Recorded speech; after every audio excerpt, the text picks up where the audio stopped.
PrismaX just changed robotics forever. New teleoperation platform launch explained.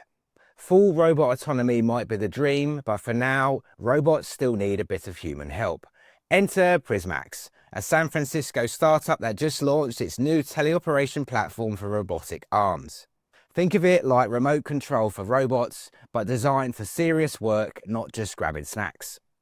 Co-founder and CEO Bailey Wong called the launch the first step towards mainstream adoption, aiming for a future where humans and robots work side by side, amplifying our capacity, not replacing it. The platform lets users log in and control a robot arm from anywhere, making it ideal for tasks that still require human decision-making, or for training AI systems with real-world data. Backed by $11 million in funding and growing lists of supported robots, including Unitary G1, Ricci 2, and MIT's Mini Cheetah, PrismaX is building a data flywheel to speed up robot autonomy.